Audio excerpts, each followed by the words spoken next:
Subscribe करें और bell दबाएं ताकि कोई खबर रह न जाए।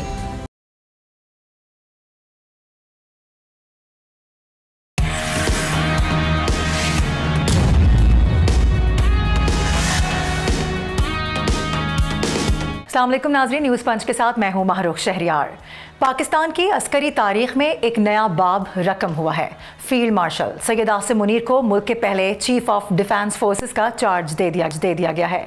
सदर ममलिकत ने वज़ीर आज़म की समरी की मंजूरी दे दी है, जिसके मुताबिक नए ओहदे की मुद्दत 5 साल होगी। एयर चीफ को भी 2 साल की तौसी दे दी गई है। वज़ीर आज़म ने फील्ड मार्शल को नए ओहदे की मुबारकबाद दी है।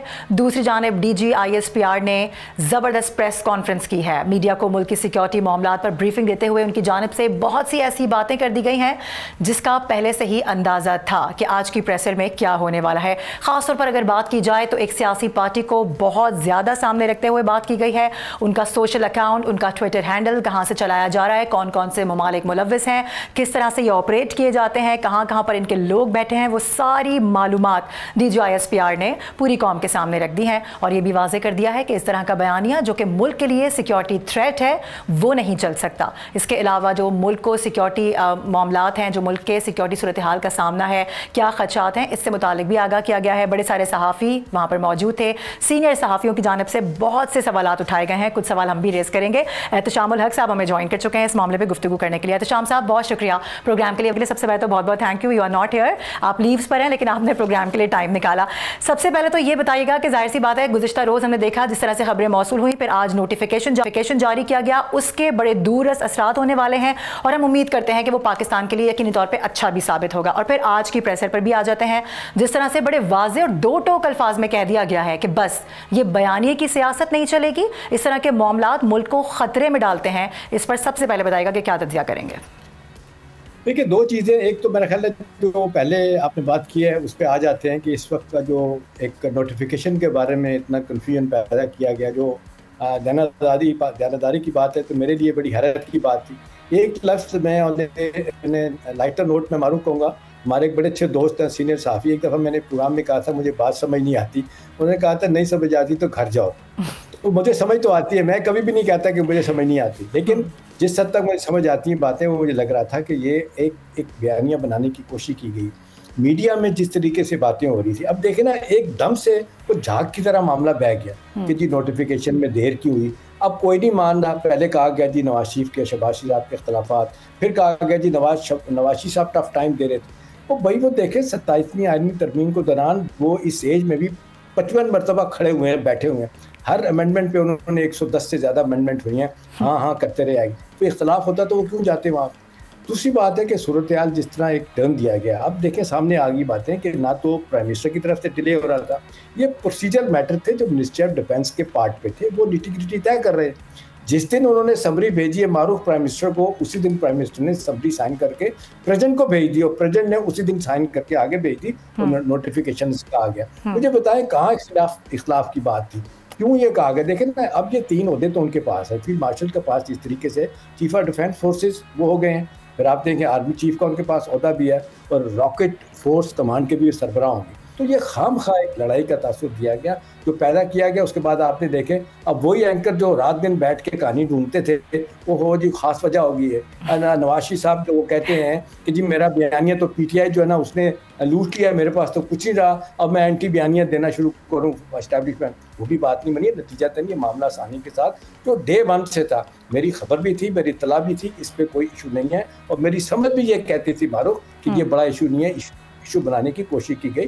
वो अल्हम्दुलिल्लाह ये सेटल हो गया सब तरफ से। हिंदुस्तान ने इस पर बड़ा फ़ायदा उठाया। हमारे चंद एक साथियों की गुफ्तगू को सामने रख के उन्होंने फजूल किस्म की बातें की और जिसको कहते हैं कि पॉलिटिकल और आर्मी के दरमियान जो सिविलियन और मिलिट्री एक हम देखते हैं सिनर्जी एक डेवलप हुई है और बकौल ख्वाजा आसिफ के एक हाइब्रिड सिस्टम चल रहा है, सारी दुनिया उसको एक्सेप्ट कर रही है, चाहे अमेरिका है, चाहे उसके बाद आप देखें यूरोपियन यूनियन के लोग हैं, उसके बाद अरब लीग है, OIC के लोग हैं, वो सारे के सारे इस बात को लोग मान रहे हैं कि जब ऐसी कोई बात नहीं थी, पाकिस्तान का बयानिया बिल्कुल ठीक था। ये तो एक बात ही हो।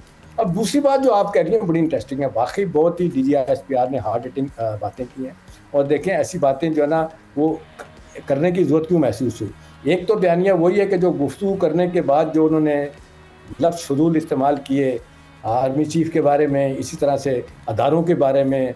आप देख लें, उनका तो मसला ही कुछ है, वो तो अपनी पार्टी को बानी पीटीआई उठते बैठते जिसको कहते हैं वो सख्त बातें कर रहे होते हैं, उनको गद्दारों का जवाब दे रहे होते हैं। और मुझे पता है 2 बंदों से मेरी जिस तरह बात हुई थी, बात होती रहती है, उसमें बैरिस्टर साहब भी और बैरिस्टर अली जफर भी, और वो दोनों कहते हैं जी कि हमने बड़ी कोशिश की है कि इस रवैये से अपने लीडर को बचा लें, और ये लीडर्स इसकी वजह से हमारी पार्टी को नुकसान हो रहा है, हमें कोई रास्ता नहीं मिला किस तरफ जाए। एक तो DGISPR ने सिक्योरिटी के हवाले से सख्त बातें की, वो तो आपको पता चल गया, वो तो सबूतों के साथ बताया कि किस तरीके से फितरतुल हिंदुस्तान और फितरतुल खवारिज क्या कर रहे हैं, वो NDS का इंडिया रात का जो नेक्सस है उस तरह बातें कर रहे हैं। दूसरा ये डिविजनल माइंड की बात, माइंडसेट की जो बात थी कि एक ज़िद्दी आदमी है, वो ये समझता है कि मैं अगर नहीं रहूँगा या मेरी बात नहीं सुनी जाएगी तो that will be the end of the game, the world would cease to exist. कहते हैं कि वो बात नहीं। तो मेरा ख्याल है अब वक्त आ गया कि एक तो लोगों को आहिस्ता आहिस्ता समझ आ गई है कि आप फौज के पॉलिटिकल किरदार पे या किसी तरह पे एक कंस्ट्रक्टिव क्रिटिसिज्म कर सकते हैं, लेकिन उनको ब्रिंग टू डिसरिप्यूट वो फौज जिसने आपको बचाया, वो फौज जो रात दिन। बिल्कुल आप सही कह रहे हैं, और इस तरह के मामला सबके सामने होते हुए भी इस तरह के बयान बनाने हैं, जाहिर सी बात है कोई भी बर्दाश्त नहीं कर सकता, और आज का बड़ा भरपूर जवाब भी दे दिया गया है। और इस वक्त प्रोग्राम में ब्रिगेडियर रिटायर्ड वकार हसन साहब हमें ज्वाइन कर चुके हैं, उनको वेलकम करेंगे। वकार साहब, बहुत शुक्रिया वक्त देने के लिए। सबसे पहले आज के प्रेसर पर ही गुफ्तगू करना चाहेंगे, बड़ी इंपॉर्टेंट प्रेस कॉन्फ्रेंस की गई है, बड़ा वाज़ेह अंदाज में, 2 टोक अंदाज में कह दिया गया है इस तरह की सियासत को बिल्कुल बर्दाश्त नहीं किया जाएगा, ऐसे अनासर जो मुल्क के लिए खतरा है उनका कला कमा किया जाएगा। जी, आई थिंक अगर आप पैटर्न देखें इनका पिछले ऑलमोस्ट 2 साल से यही है कि स्टेट को असॉल्ट किया जाए, बदनाम किया जाए, अवाम और मिलिट्री में डेंट क्रिएट किया जाए। और अभी आई थिंक अगर पिछले 1 महीने की एक्टिविटी देखें तो बहुत ज़्यादा चीज़ें हद से बढ़ गई थी। आप भारतीय मीडिया पे जा रहे हैं, आप फिर सोशल मीडिया के इनकी जो प्लेटफॉर्म है जो जिब्रान लियाज साहब चला रहे हैं अमरीका से, वहाँ पे हरजा सराई भी है, और रोजाना बेसिकली दे फील लाइक ये खुदा न खास्ता क्याओस हो जाए, मुल्क में कोई अफरा तफरी का आलम हो और उसका ये बेसिकली पॉलिटिकल फायदा उठाए। तो ये अभी आपने देखा कि नोटिफिकेशन के मसले, हालांकि कोई रीजन नहीं थी, साफ ज़ाहिर है इदारों की रिस्ट्रक्शन और इसमें टाइम लगता है, और एक ऐसा बयानिया घड़ा गया, फिर उसके बाद देखा जाए तो उसको इंडियन मीडिया ने पिकअप किया, फिर जाके इंटरव्यूज दिए और एक बेसिकली पाकिस्तान को तमाशा बनाने की कोशिश की गई है। आई थिंक आज की जो प्रेस कॉन्फ्रेंस बड़ी क्लियर है कि इस चीज़ को डेफिनेटली कोई स्टेट भी अफोर्ड नहीं कर सकती कि आप झूठ पे बेस्ड एक प्रोपेगेंडा करें and then you are collaborating with your enemy. अभी देखें मई में तो लड़ाई हुई हमारी, और मोदी साहब पूरी आवाम को धमकी दे चुके हैं कि जी मेरी गोली खाओ या रोटी खाओ एंड ऑल दैट। तो इस सूरत हाल में कौम को यूनाइट करने की जरूरत है। दूसरा ये जो एक्सप्लॉयटेशन है, एक गवर्नमेंट है केपी में, उसको आप एक्सप्लॉयट करें, उनके कंधे पे बंदूक रख के चलाना चाहते हैं। तो मेरे ख्याल में इन सब चीज़ों का जवाब आ गया है और इंशाल्लाह Pakistan has to move forward. Field marshal Syed Asim Munir is there इंशाल्लाह for as a field marshal, as a chief of defence forces, और ज़रूरत भी है, it's not for let's say for the heck of it, बल्कि एक ज़रूरत है कि आजकल के मॉडर्न वॉरफेयर में आपको एक यूनिटी ऑफ कमांड चाहिए। यहाँ पे सेकंड्स के रिस्पांस की बात होती है, वो तो टॉप ऑफ मिनट्स। वकार साहब, बड़ा इंपॉर्टेंट, एक जहनी मरीज का बयानिया मुल्क के लिए सिक्योरिटी रिस्क बन चुका है। वो शख्स अपनी जात का कैदी है, एक शख्स कहता है मैं नहीं तो कुछ नहीं। आप तमाम लोगों को हमेशा के लिए बेवकूफ़ नहीं बना सकते। ये शख्स फौज के खिलाफ बकवास करता है, मगर कुत्ते भौंकते हैं, उन्हें भौंकने दिया जाए, उन पर तवज्जो ना दी जाए। बहुत बहुत ज़्यादा वाज़ेह अल्फाज में कह दिया गया है। जी, आई थिंक ये बड़ा ज़रूरी था, बिकॉज देखें जिस तरीके से आया, अभी आप अगर देखें सोशल मीडिया प्लेटफॉर्म पे जिस तरीके से हज़रतसाई होती है, आपने इदारों को अंडरमाइन करने की कोशिश करते हैं, तो ये तो कोई बर्दाश्त नहीं करता। मेरे ख्याल में बड़ा हार्ड हिटिंग जवाब है, और it can't be, Pakistan can not be sacrifice for one person, specially अगर वो कन्विक्टेड है और अपना या तो अदालतों में इसका केस लड़े या फिर सजा काटे। It can not be allowed कि जी आप फिर आप एक फॉल्स नैरेटिव की जी बहुत ज्यादा पॉपुलैरिटी है और झूठे बयानिया घड़ के फिर आप यहाँ तक चले गए कि you are now collaborating with Indian media, जो वैसे ही झूठ का, मैं हमेशा कहता हूँ कुतुब मीनार है बहुत बड़ा, उसके साथ आप कोलैबोरेट करें। तो आई थिंक ये बड़ा ज़रूरी था कि उन्हीं अल्फाज में जवाब भी है जिन अल्फाज में ये लोग अंडरमाइन करने की कोशिश करते रहे। और अभी चीज़ें बड़ी वाज़ेह हैं कि क्या उसको बर्दाश्त नहीं किया जाएगा। Pakistan has to move forward economically, socially. Waqar साहब, एक चीज़ का जवाब दीजिएगा। देखिए इस वक्त सूरत हाल जितनी तेज़ी के साथ हमने देखा इंटरनेशनल सतह पे अल्हम्दुलिल्लाह पाकिस्तान का ग्राफ जिस तरह ऊपर गया, फील्ड मार्शल का गया, पाकिस्तान जिसको कहते हैं कॉमिटी ऑफ नेशन में एक बड़ा नाम है, आज लोग इज्जत से बात कर रहे हैं। अभी ये जो माइंडसेट की जो बात की है DGISPR ने, और दूसरी तरफ आप देख लें बाज़-औक़ात आपको समझने में देर लग रही होती कि आपका ऑब्जेक्टिव क्या है। अभी देख लें उनकी पार्टी के अंदर कोर कमेटी जो तोड़ दी गई है, पॉलिटिकल कमेटी, उसके अंदर देख लें, काबीना के अंदर जो उनके लोग थे केपी में, सारे के सारे लोग कह रहे हैं कि इस बयानिए से हमारी पार्टी को नुकसान हो रहा है, हमें पीछे हटना चाहिए। अली ज़फ़र भी कहते हैं, बैरिस्टर साहब भी कहते हैं, बाकी और लोग भी कहते हैं। तो मेरा सवाल आपसे है कि क्या वजह है? देखें ना, वो नेशनल डिफेंस यूनिवर्सिटी में इनके लोग चले गए तो उसको उन्होंने बानी पीटीआई कहते हैं आप गद्दार हैं। वो इलेक्शन में हिस्सा नहीं लें, ज़िमनी इंतखाब में इलेक्शन में 2 जगहों पे हिस्सा लिया, उसके खिलाफ है। तो मेरा सवाल ये कि इस तरह का अहदाफ तो हासिल नहीं हो रहे, पार्टी तबाही की तरफ जा रही है, लोग आपसे दूर हो रहे हैं, सियासी मुखालफिन अपने इजाफा करते चले जा रहे हैं। सिर्फ सोशल मीडिया पे आप गालियाँ दे के समझते हैं कि आपके अहदाफ पूरे हो जाएंगे, तो आपको लगता है इनके अहदाफ इस तरह पूरे हो सकते हैं? जी बिल्कुल नहीं। देखिए, इसमें एक तो होता है कि चलें अगर अवाम है या पार्टी है वो let's say they believe in it. एक आप सेल्फ अजम्पशन हो, नार्सिसिज्म हो और इसमें यू बिलीव कि खुदा ना खास्ता sun rise from your head, sorry to say, सूरज आपके लेट्स से हेड से तलू होता है और ग्रूब होता है। It is not like that. बड़े बड़े लीडर आए और चले गए। दूसरा, यू आर कन्विक्टेड। और तीसरा ये है कि अगर पीटीआई समझती है कि ये बंदा यहाँ से बैठ के जेल से सब कुछ चला सकता है, तो मेरे ख्याल की गलतफहमी है। आफ्टर ऑल एक पॉलिटिकल प्रोसेस है, पार्लियामेंट्री की प्रेजेंस भी है, एक सूबे में गवर्नमेंट है, तो उस पर आई थिंक जोर दें। बाकी देखें, बाकी पार्टियों का भी खिलाफ राय तो रहा है, लेकिन अल्टीमेटली पॉलिटिकल तरीके से चीजें आगे चलती हैं। आई डोंट नो ये उनका सेल्फ अजम्पशन है या मशवरा देने वाले लोग हैं, लेकिन मेरे ख्याल में इन्होंने बहुत ज्यादा नुकसान किया है पीटीआई का भी। और एक फियर की फिजा है एक्चुअली जी, अगर लेट से बानी के नेट पे नहीं चलेंगे तो पता नहीं क्या हो जाएगा। तो आई थिंक ये चीजें आहिस्ता आहिस्ता खत्म हो जाएंगी। आज की प्रेस कॉन्फ्रेंस के बाद मेरे ख्याल में मैसेज बड़ा लाउड एंड क्लियर है। बिल्कुल ऐसे चीजें इस तरह नहीं चल सकती। बिल्कुल ऐसे ही लाउड एंड क्लियर मैसेज दे दिया गया। आज की प्रेसर का मतलब भी यही था और अंदाजे भी यही लगाए जा रहे थे कि एक पार्टी को किस तरह से करना है काबू, वो बहुत ज़रूरी हो चुका है। हमारे साथ रहने के लिए बहुत शुक्रिया। वकार हसन साहब हमें ज्वाइन किए हुए थे। इसके अलावा एहतशाम के साथ ही मौजूद हैं। Will move forward after the break, stay with अस।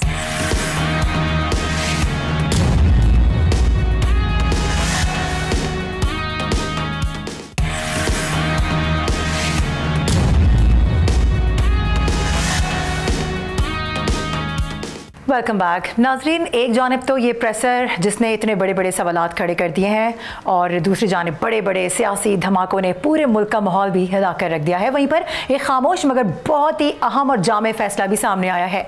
हुकूमत ने इमरान खान से हर किस्म की मुलाकातों पर मुकम्मल तौर पर पाबंदी लगा दी है। बहनें, वकला, पार्टी रहनुमा किसी को रसाई नहीं दी जाएगी।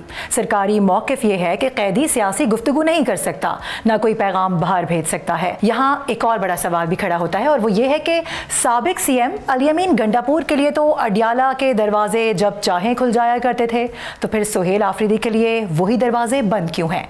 क्या हुकूमत सुहेल आफरीदी के जारहाना मौक़िफ़ से खाइफ है?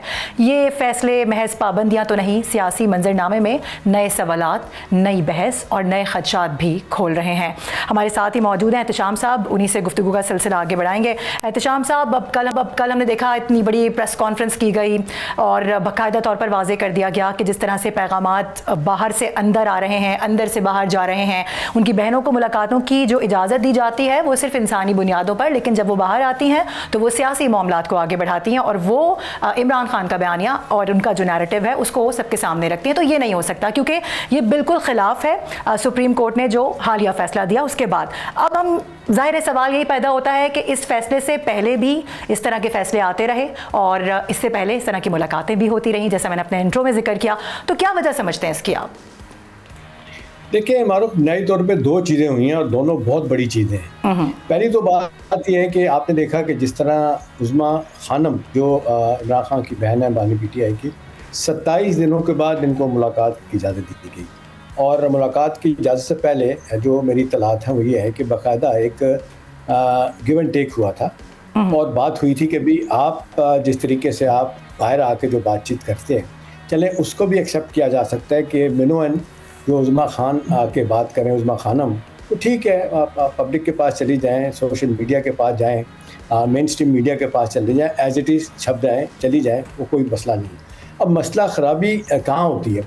जब ये सोशल मीडिया पे ये डालते हैं, जिब्रान इलियास के पास जब अमेरिका के में जाके खबर पहुँचती है, शहबाज गिल के पास पहुँचती है, तो वही बातें जिनको हमने रिपोर्ट किया होता है, हमारे रिपोर्टर ने रिपोर्ट किया होता है, एंकर ने रिपोर्ट किया होता है, तो बिल्कुल बात डिफरेंट हो जाती है। तो नतीजतन मामला खराबी की तरफ जाते हैं और ये आज नहीं, कई दफ़ा ये बात मारूफ हुई है और उनको बताया कि आपने देखा है टाइम उन्होंने अपनी पार्टी लीडरशिप को इमरान खान ने एम्बेरस किया, यानी बैरिस्टर गौहर, बैरिस्टर अली जफ़र, इन्होंने बातें की और उसको उन्होंने डिसोन कर दिया बानी पीटीआई ने और कहा कि नहीं जी, जो मेरा सोशल मीडिया कह रहा है वो बिल्कुल ठीक है। आपको याद होगा कि जो ईस्ट पाकिस्तान के तनाज़र में जो बानी पीटीआई ने बातें की थी, वो बैरिस्टर गौहर ने उनको डिनाई कर दिया था, लेकिन इन्होंने ओन किया। बानी पीटीआई ने कहा कि मेरी सोशल मीडिया टीम सही कर रही है। तो देखें खराबी कहाँ पैदा हुई कि एक तो एक कि वो जो एक जिसको कहते हैं एक माहिदा, ज़ुबानी माहिदा था, गुफ्तगू हुई थी कि आप आके बाहर इस तरह की गुफ्तगू नहीं करेंगे, और अगर करेंगे इसका नतीजा ये होगा कि आपकी मुलाकातें भी बंद होगी, आपके वकला की भी मुलाकातें बंद होगी, और फिर आप खुद देख लीजिएगा कि इसका अच्छा, अगर वकला से मुलाकातें बंद हो जाती हैं तो जो लीगल प्रोसीडिंग्स हैं फिर वो किस तरह से आगे बढ़ेंगी? एक जानिब कहा जाता है कि आप अदालतों से इस्तिस्ना लें, आप अपना केस वहाँ पर लड़ें, तो अगर ये सारा सिलसिला इस तरह चलता रहेगा तो फिर किस तरीके से चीज़ें आगे बढ़ेंगी, मामला हल कैसे होंगे? देखिए मारूफ, अच्छा सवाल है आपका। देखें ना, जो इनकी जिसको कहते हैं कि इनके वकला हजरात हैं, जब वो गुफ्तगू करते हैं आके, वो भी ये शिकायत करते हैं कि हमने ये बातें नहीं कही कि जो इनके सोशल मीडिया के प्लेटफॉर्म पे जारी हुई। तो नतीजतन ये है कि वो भी नहीं चाहते ना कि हमारी मुलाकातें बंद हो जाएं, वो भी नहीं चाहते कि एक कम्युनिकेशन जो है ना वो टूट जाए, गैप आ जाए। लेकिन मसला ये है कि हर बात पे उन्होंने तरजीह दे दी अपनी सोशल मीडिया को। अभी देखिए दो चीज़ें जो बड़ी हुई हैं, अभी एक तो आप देख लें जिस तरीके से बानी पीटीआई ने कहा था कि जी ज़मीनी इंतखाब में हिस्सा ना लें, आपने देखा इन कुछ जगहों पे हिस्सा लिया, लाहौर में लिया, हरीपुर में, इस पर वो नाराज़ थे। अभी आपने देखा कि नेशनल डिफेंस यूनिवर्सिटी में कुछ पीटीआई के लोग गए, इतना सख्त बयान दिया बानी पीटीआई ने, यहाँ तक कि आप तो गद्दार हैं, इस तरह की बातें नहीं की। देखें, जब आप कम्युनिकेशन का कोई तरीका, कोई लेवल नहीं छोड़ते तो नतीजतन आपके खिलाफ बातें जाती हैं। अब ये जो तय हुआ, आपने देखा आज़म नज़ीर तारड़ ने जो गुफ्तगू किया, लॉ मिनिस्टर ने और इंफॉर्मेशन मिनिस्टर तारड़ ने, और फिर फैसल वाडा ने जो बातें की, ये बड़ा वाज़ेह तौर पे इशारा दिया जा रहा है। वो कहने की कोशिश कर रहे हैं हमें कुछ बताया गया था और फिर उसके उलट किया गया, तो नतीजतन अब ये कहा जा रहा है कि जी अब इनसे मुलाकातें नहीं होंगी, और कुछ खबरें तो यहाँ तक अब दोबारा से शुरू हो गई कि शायद इनको यहाँ से किसी और जगह भेजा जा सकता है, अच्छा। जेल से किसी और जगह भेजा। तो चलें, ये नहीं भी होता, लेकिन असल बात तो ये है कि जब आपकी मुलाकातें बंद हो जाती हैं, नतीजतन आप अपना कम्युनिकेशन, आपका गैप आ जाता है। कोई मना नहीं करता। जब आप देख लें कि जब अदालत लगती है जेल के अंदर, वहाँ पे खुद बातें कर रहे होते हैं और उनके साथ क्या कहते हैं अखबार नवीसों के साथ, वो अखबार नवीस रिपोर्ट कर देते हैं, एज इट इज मारूफ चीज़ें छप जाती हैं, लेकिन सोशल मीडिया के प्लेटफॉर्म पे जिसको ऑन करते हैं, जो आप देखा है कि मुल्क से बाहर से ऑपरेट हो रहा है, जिब्रान लियास उसको कर रहा है, वो भी खैर अब फंसा हुआ बुरे तरीके से, उस पर भी अमरीकी हुकूमत ने सख्तियाँ की हुई हैं। तो सवाल ये है कि आर्ट ऑफ पॉसिबिलिटी कहा जाता है मारूफ सियासत को, गिव एंड टेक का नाम दिया जाता है, और फिर आप अपना रास्ता निकालते हैं। अभी आप देखें 9 मई के ऊपर एक ये भी खबर है, मैं एक दफ़ा फिर आपको बता देता हूँ कि 9 मई के ऊपर अभी थोड़ा सा पहले फिर बात हुई थी कि अभी इस पर आप माफ़ी नहीं मांगते तो अफसोस का इजहार करते हैं। वो कहते हैं सवाल ही नहीं पैदा होता। बैरिस्टर गौहर ऑन रिकॉर्ड हैं, असद कैसर ऑन रिकॉर्ड हैं कि हमारे बच्चों से, हमारे लोगों से गलती हुई थी, ये नहीं होना चाहिए था। भाई आपके पार्टी के लोग बात को मान रहे हैं, आप उसको डिसऑन कर रहे हैं, तो नतीजतन सियासी तौर पर खुद दूर कर रहे हैं। तो मेरा ख्याल है मुलाकातें बंद होने के बाद इनको अपना नुकसान खुद होगा, और आहिस्ता आहिस्ता अंदर की बातें खुल के सब करवाएंगी कि किस तरीके से आपने एक माहिदा को वायलेट किया, अगर ज़ुबानी था कि आप सियासी बातें नहीं करेंगे, और करेंगे। दो सवाल और हैं, दो छोटे छोटे से सवाल और हैं, उनका मुख्तसरन जवाब दे दीजिएगा। अब एक तो ये कि हमने देखा कि माजी में अली अमीन गंडापुर मिलते रहे, तो सुहेल आफरीदी से मुलाकातों पे पाबंदी क्यों है? उनकी अभी तक जब से वो वज़ीर आला बने एक भी मुलाकात नहीं हुई है। एक तो ये, दूसरा ये कि हुकूमत की जानिब से बार बार यही नैरेटिव सामने आया कि जो अडियाला का सुपरिटेंडेंट है, सारा जो इख्तियार है वो उसके हाथ में। अब कल जब हमने देखी प्रेसर, तो उसमें कहा गया कि ये सारा इख्तियार पंजाब गवर्नमेंट के पास है और ये उनकी तरफ से सारा कुछ हुआ है। सो ये क्या मामला है? देखिए, ये बात तो कहने के लिए तो बिल्कुल बात मारूफ ठीक है ना कि पंजाब पिंडी जो है ना पंजाब गवर्नमेंट के अंदर आता है, तो वो सारी बातें उन्हीं की चल रही होती हैं। और फिर जेल सुपरिटेंडेंट के भी अपने इख्तियारात होते हैं, जेल मैनुअल के मुताबिक किससे मुलाकात करानी है, किससे नहीं करानी। अभी गंडापुर का मामला बिल्कुल डिफरेंट था। गंडापुर ने एक जिसको कहते हैं रेड लाइन थी मारूफ, उसको क्रॉस नहीं किया था। वो उनको पता था कि मैं कितनी सख्त तकरीर करूँगा। अल्टीमेटली आपने देखा मुख्तलिफ मीटिंग में आते हैं। अभी आप कल ही एक इंपॉर्टेंट मीटिंग में फेडरल गवर्नमेंट की ये गए हैं, सुहेल आफरीदी, उससे पहले किसी मीटिंग में नहीं गए। जिस तरह की जुबान ये इस्तेमाल कर रहे हैं, गंडापुर ने ऐसी इस्तेमाल नहीं इस्तेमाल। गंडापुर ने कभी नहीं कहा था कि हम अफगानियों के साथ डायरेक्ट जाके बातचीत करेंगे। गंडापुर ने कभी ये नहीं कहा था कि हम मरकज का रोल ख़त्म कर देंगे। गंडापुर ने कभी ये नहीं कहा था कि अपने तौर पे हम अपनी ऑटोनॉमी जो है ना, वो जो हमें चैलेंज कर रहा है उनके खिलाफ जाएंगे। ये सुहेल आफरीदी साहब बिल्कुल वही जो स्टूडेंट लीडर की तरह तकरीर होती है ना, वही कर रहे हैं। ये सारे के सारे लोग जो है ना, ये ओपोजिशन के उस वेब से बाहर नहीं निकले। नतीजतन इनके लिए मुश्किलात पैदा हो रही हैं और इनके पार्टी के लोग जिनसे हमारी मुलाकातें होती हैं वो दिल से बड़े सख्त तंग हैं। उन्होंने कहा जी अपने लिए तो मसाइब पैदा किए हैं, हमारे लिए मुश्किलात पैदा की हैं। ऑफ नो रिटर्न पे कभी नहीं जाना चाहिए। सियासत गिव एंड टेक का नाम है और इसी तरह से मामलात हल भी होते हैं। जमहूरियत का हुस्न भी यही है, कुछ आपकी सुनी जाए, कुछ अपनी सुनाई जाए। अब देखना यह कि सियासी मामला किस करवट बैठता है। एहतशाम साहब बहुत शुक्रिया साथ होने के लिए। नाजरीन, प्रोग्राम में आगे बढ़ेंगे और मुल्क में बढ़ती दहशतगर्दी के तनाजुर में जो कुछ हो रहा है उस पर बात करेंगे, जिसमें हुकूमत ने अफगान बाशिंदों की वापसी का फैसला किया है। और ये फैसला उस वक्त किया गया है कि जब हम देख रहे हैं कि वफाकी हुकूमत के तहत बाकायदा तौर पर IFRP के जरिए क्रैकडाउन तेज कर चुकी है। वफाकी हुकूमत की जानिब से ये मरहला वार प्लान है जो कि तीसरे फेज में अब दाखिल हो चुका है। 54 अफगान महाजरीन कैंप्स हैं जिनको गैर फाल करार दिया गया है और इन 54 गैर फाल कैंप्स में से बताया जा रहा है कि तकरीबन 43 के करीब खैबर पख्तूनख्वा में, जबकि 10 बलूचिस्तान और 1 पंजाब में वाक़ था। खैबर पख्तूनख्वा की सूरत हाल दीगर सूबों के मुकाबले में इस वक्त नहायत तशवीशनाक हो चुकी है और पख्तूनख्वा में अफगान बाशिंदों की वापसी की सूरत हाल दीगर सूबों के मुकाबले में भी हम देख रहे हैं कि सुसरवी का शिकार है। अब जिस पर महकमा दाखिला की जानिब से कुछ तशवीश का इजहार भी किया गया है। सवाल ये पैदा है कि ये सब कुछ क्यों हो रहा है और इस वक्त वहाँ पर ताज़ा तरीन सूरत हाल क्या है। इसका सद्जवाब करने के लिए हुकूमत की जानिब से जिस तरह के इक़दाम उठाए जा रहे हैं, इस तमाम तर मामले पर बात करेंगे। सीनियर एनालिस्ट हमें ज्वाइन करें ज़ाहिर शाह शराजी साहब। ज़ाहिर शाह साहब बहुत शुक्रिया। कहिएगा, ओवरऑल हम देख रहे हैं कि अब बाकायदा तौर पर एक सख्त हिकमत अमली बनाई गई है जिसके तहत बाकायदा क्रैकडाउन शुरू हो चुके हैं। इससे कबल बार बार जो अफगान महाजरीन यहाँ पर थे उनको कहा गया कि आप वापस चले जाएँ तरीके से, और हुकूमत ने बड़ा कोशिश भी की कि सारा मामला खुश असलूबी के साथ हल हो जाए। लेकिन जब हम देख रहे हैं कि एक जानिब यहाँ पर बढ़ते जो अटैक्स हैं उनमें अफगानों का होना, उनका जो जितना कुछ भी है वो सारा कुछ अफगानिस्तान से मिलना, तो वो सारी सूरत हाल में इसको किस तनाजुर में देख रहे हैं? जी बहुत बहुत शुक्रिया मारूफ। मेरे ख्याल में सबसे अहम इशू ये है कि कल परसों जो वज़ीर दाखिला मोहसिन नकवी ने एक प्रेस कॉन्फ्रेंस की, इसमें बड़ा क्लियरली अनाउंस कर दी है और उन्हें बाइज़त तौर से मुल्क से चले जाना चाहिए। और उसके बाद ये भी बड़ा क्लियरली इंडिकेट किया गया कि 3 सूबे तो कोऑपरेट करें, लेकिन खैबर पख्तूनख्वा में हालात ऐसे नहीं है क्योंकि सूबाई हुकूमत अफगान महाजरीन के इशू को भी एज ए पोलिटिकल स्टंट इस्तेमाल कर रही है। और अगर इस वक्त हम देखें तो उनके खिलाफ कोई प्रॉपर हुकूमती क्रैकडाउन नहीं है। इसके बाद अब जो सूरत हाल है आप देखें तो हमारे जितने मुज़ाफ़ाती शहर थे जैसे कि चतराल, अपर दीर, लोअर दीर, मानसहरा, हरीपुर, एबटाबाद और बाकी ऐसे जो कबायली इलाके जहाँ भी कैंप मौजूद थे, ख़ासतौर पर पेशावर, नौशहरा के इर्द गिर्द भी, वहाँ बाकायदा इन कैंपों को तो बंद कर दिया गया है लेकिन अभी भी वहाँ बड़ी तादाद में लोग मौजूद हैं। आज जो एक बड़ी डेवलपमेंट नज़र आ रही है इस अनाउंसमेंट के बाद, और लगता यह है कि मरकज़ी हुकूमत ने शायद NFC की जो मीटिंग थी उसके दौरान खैबर पख्तूनख्वा के वज़ीर आला सुहेल आफरीदी और दूसरे जो डेलीगेशन था उसको बड़ा क्लियरली इंडिकेट कर दिया था कि अभी आपने इनके खिलाफ एक्शन लेना है। तो हम देख रहे हैं कि 2-3 दिन से बाकायदा जो मकामी पुलिस है उसने जो है वो डेटा इकट्ठा करना शुरू कर दिया है। मुख्तलिफ मार्केट्स का सर्वे किया जा रहा है, जहाँ जहाँ अफगान रेफ्यूजीज रास्ते में नजर आ रहे हैं, जिनके पास POR कार्ड भी हैं लेकिन वो अब इलीगल तस्वुर हो रहे हैं, उनको जो है वो तोरखम बॉर्डर की जानिब से भिजवाया जा रहा है। दूसरा ये फैसला किया गया है कि पेशावर और नौशहरा के इर्द गिर्द जितने कैंप मौजूद हैं, इससे पहले जो खजाना का कैंप है, साथ एक और 2 कैंप और हैं, वहाँ से ये फैसला किया गया है कि 5-5 ख़ानदान रोज़ाना के हिसाब से हर कैंप से लोगों को जो है वो भिजवाया जाएगा और ये हुकूमती सतह पे इसको पैटर्नाइज किया जाएगा। एक और जो बड़ी डेवलपमेंट है वो ये है कि महकमा दाखिला के हुक्म के बाद मकामी पुलिस और IG खैबर पख्तूनख्वा की हिदायत पर काफ़ी ज़्यादा एक्टिव हो गई है और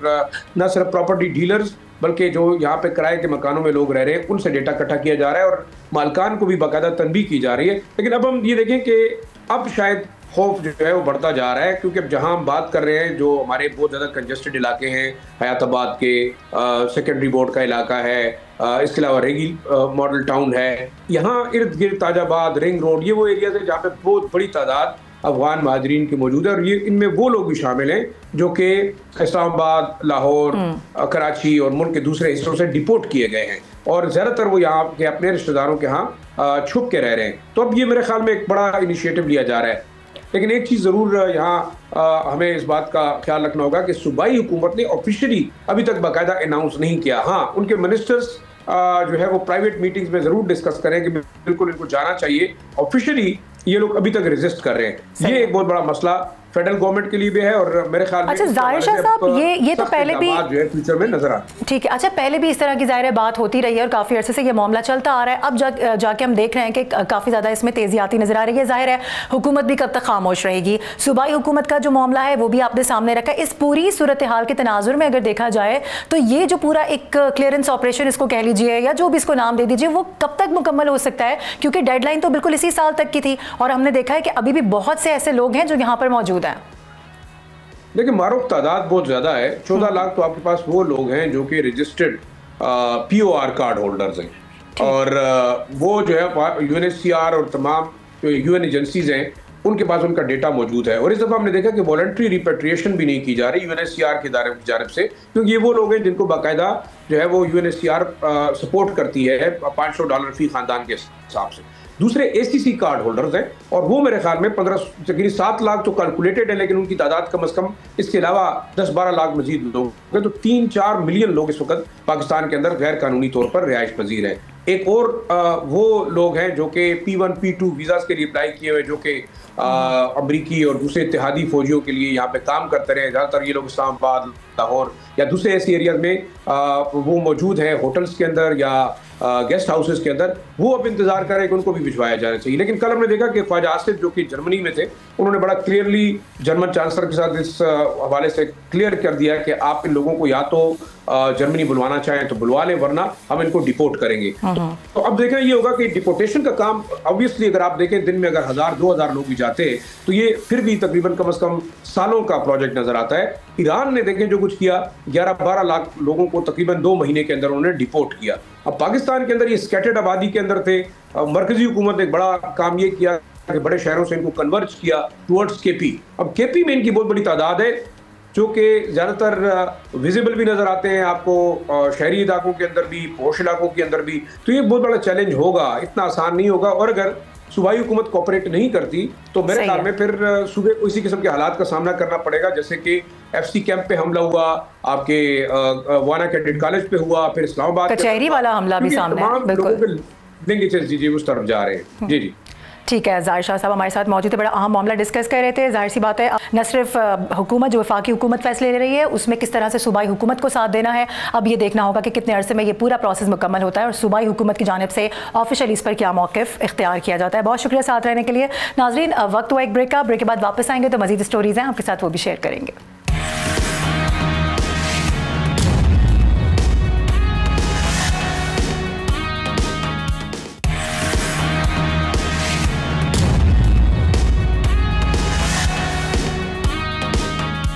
वेलकम बैक। नाजरीन, दुनिया चांद पर बस्तियां बसाने की मनसूबाबंदी कर रही है, लेकिन हमारा समाज अब भी सदियों पुरानी जालिमाना और फरसूदा रस्म व रिवाज के पंजों में बुरी तरह से जकड़ा हुआ है। डेरा गाजी खान के कबायली इलाके पगला में इंसानियत को शर्मा देने वाला एक ऐसा ही शर्मनाक वाक़या रिपोर्ट हुआ है, और ये कोई पहला वाक़या नहीं है। एक शख्स को अपनी बेगुनाही साबित करने के लिए गर्म लोहा हाथ में पकड़ाया गया है, जिससे उसके हाथ झुलस गए हैं। और ये वाक़या वैसे तो 5 नवंबर को पेश आया था, लेकिन जब ये सोशल मीडिया पर वायरल हुआ तो उसके बाद इसकी FIR को 2 दिसंबर को दर्ज किया गया है। अब सितम तो ये है कि ये जिरगे का हुक्म है। ना माँ का चीखता हुआ दिल नज़र आता है और ना ही इंसान के झुलसते हुए हाथ, मगर निज़ाम अदल की खामोशी सितम बालाए सितम है कि जब गैर कानूनी जिरगे आइन के मुकाबले में बादशाह बनकर फैसले सुनाते हैं ना, तो फिर अदालतों को खामोशी जेब नहीं देती। आखिर कब तक बेगुनाह शहरी कबायली ताकतों की भेंट चढ़ते रहेंगे?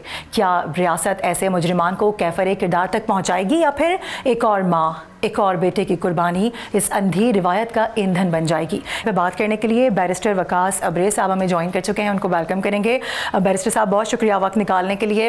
यकीनी तौर पर इस तरह के कई वाक़यात आपकी नज़र से गुजरते होंगे। ये हालिया वाक़या है, अभी जो आइनी अदालतों का क़याम 26वीं और 27वीं तरमीम में किया गया, उसमें सबसे पहले यही बुनियाद बनाई गई कि जितने भी इस तरह के केसेस हैं जो कि रह जाते हैं, जो कि बहुत एक अरसे तक इल्तवा का शिकार हो जाते हैं, ह्यूमन राइट्स के लिए ये सारी अदालतें आवाज़ उठाएंगी। आप नहीं समझते कि ये इतना बड़ा अलमिया है कि आज के इस दौर में भी हम एक ऐसे दौर में भी जी रहे हैं जो कब का ख़त्म हो जाना चाहिए था, लेकिन इस पर हमारी अदालतों की खामोशी एक सवालिया निशान है।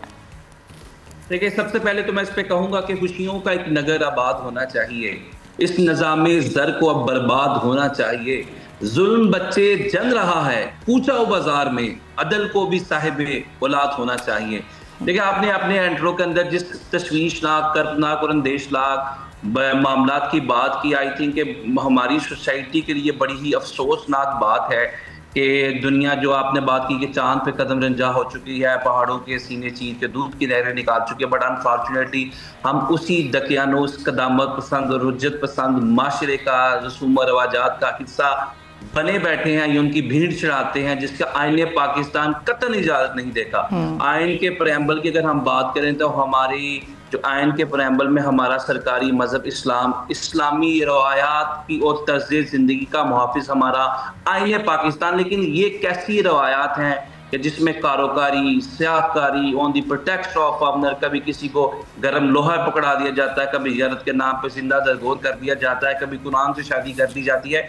तो हमारी सोसाइटी के ये वो बदतरीन कस्टम्स हैं, ट्रेडिशंस हैं, रसूम रवाजात हैं जिसकी आइन पाकिस्तान कतई इजाजत नहीं देता। और आइन के प्रेम्बल के अंदर की बात करें, आइन के आर्टिकल 227 की बात करें, 8 की बात करें, फंडामेंटल राइट की बात करें, तमाम चीजें इम्पेडिमेंट्स और रिस्ट्रिक्शंस इंपोज करती हैं ऐसे तमाम ऑफेंसेस के ऊपर। इवन के ये जो जिरगा है, आइन पाकिस्तान जिरगे के साथ किसी पंचायत के साथ किसी किस्म की लीगल सेक्रेटरी, लीगल इन्फोर्समेंट और लीगल इंपॉर्टेंस अटैच ही नहीं करता। इससे पहले भी चश्मे फलक ऐसे बहुत से मामलात और वाकया देख चुकी है, और हम अक्सर ह्यूमन राइट्स की जब आवाज बुलंद करते हैं तो ऐसे चीजों की हम समझते हैं कि ना सिर्फ मजम्मत करनी चाहिए बल्कि आईनी तौर पर, कानूनी तौर पर इसकी मुरम्मत भी करनी चाहिए।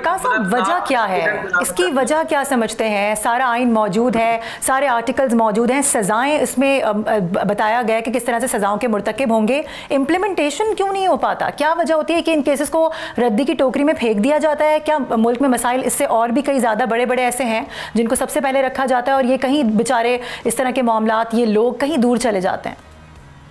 देखें जी, मैं ये समझता हूं कि किसी शख्स की बेतुकीरी की जाए, किसी शख्स पे जुल्म किया जाए, तशद्दुद किया जाए या किसी का कत्लेआम किया जाए, इससे बड़ा इंसानी तारीख के अंदर कोई वाकया या सानिया नहीं हो सकता, या इससे बड़ा मसला एक रियासत के अंदर हो ही नहीं सकता। चूंकि रियासत के क़याम का बुनियादी मकसद ये था कि इंसान की इज्जत, माल और जान का तहफ़्फ़ुज़ करना, और हमारे आइन के अंदर आर्टिकल 8 से लेकर 28 और 28 से लेकर 36 तक जो फंडामेंटल राइट हैं, जो बुनियादी हकूक़ है, उसमें सबसे पहला हक जो है वो हक ज़िंदगी है। Article 9 right to life and security of life provide करता है कि एक रियासत की जिम्मेदारी है जो कि माँ का किरदार अदा करेगी, जो कि बाप का किरदार अदा करेगी। उसका काम है कि लोगों की जिंदगियों को तहफ़्फ़ुज़ दे, उनकी जिंदगियों को प्रोटेक्ट करे, लेकिन इस तरह के अमाल, इस तरह के अफ़ाल, इस तरह की हरकतों सकनात रियासत की कारकर्दगी और हमारी लॉ इन्फोर्समेंट एजेंसीज की परफॉर्मेंस पे बहुत बड़ा एक बर्निंग क्वेश्चन है। और जो आपने बात की अमरदारी की, हमने देखा कि पौने 200 साल पहले जो कवानीन बनाए गए pre partition law, Pakistan penal code तज़ीरात पाकिस्तान जो 1860 से चलता आ रहा है, उसके अंदर भी ऐसे ऑफेंसेस के गिर्द घेरा तंग करने के लिए, ऐसे लोगों के लिए, ऐसे जराइम की रोकथाम के लिए कवानीन मौजूद है। लेकिन जो बात है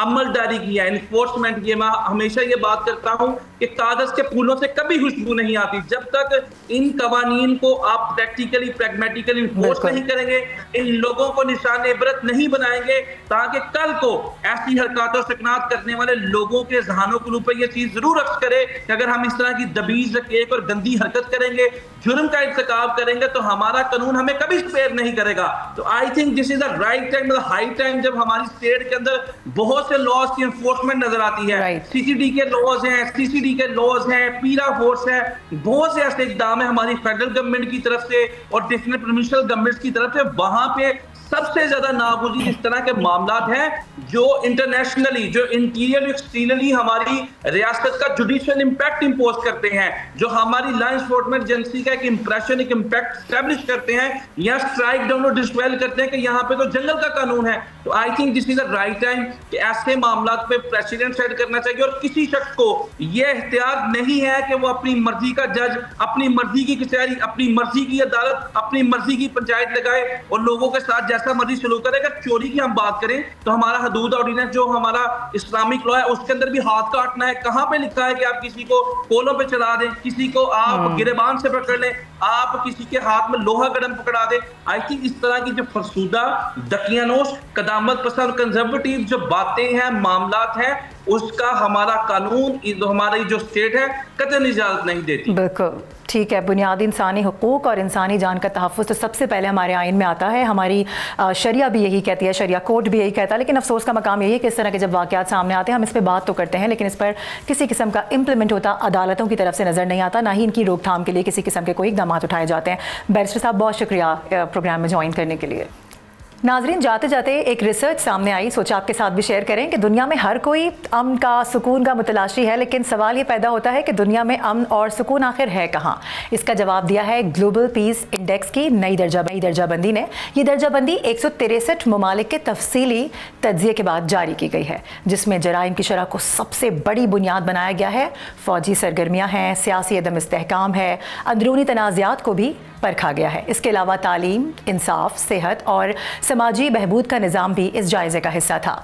डिजिटल सिक्योरिटी और बुनियादी सहूलियात तक रसाई भी अहम अनासर रहे हैं। इसके अलावा इन तमाम पैमानों के मुताबिक 2008 से आज तक आइसलैंड दुनिया का सबसे पुरअमन मुल्क है, और नीचे आते हुए तरतीब में आयरलैंड, न्यूजीलैंड और ऑस्ट्रिया शामिल हैं। जबकि 5वें से 10वें नंबर तक की बात की जाए तो सिंगापुर है, स्विट्ज़रलैंड है, पोर्चुगल है, डेनमार्क है, स्लोवेनिया है और फिनलैंड भी है। और वो फिनलैंड, मैं आपको याद दिलाऊं कि आज से पहले सबसे टॉप पे हुआ करता था, लेकिन लेटेस्ट रैंकिंग के मुताबिक फिनलैंड यहाँ पर प्रिवेल कर रहा है। इसी फहरिस्त में पहला मुसलमान मुल्क मलेशिया भी है, जो कि 13वें नंबर पर है। और अगर बात कर ली जाए अपने मुल्क की तो 144वें नंबर पर खड़ा है, और आखिर में रूस है 163वें नंबर पर, जबकि इसराइल भी नीचे यानी 155वें नंबर पर है। अब सोचने वाली बात यह है कि दुनिया तो आगे बढ़ ही है, हम इतने पीछे क्यों रह गए हैं? इसका यकीनी तौर पर हमारे पास ही मौजूद है, हमारे जहनों में है।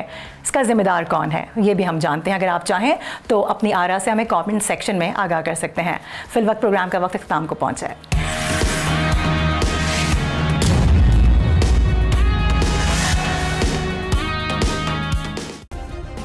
सब्सक्राइब करें और बेल दबाएं ताकि कोई खबर रह न जाए।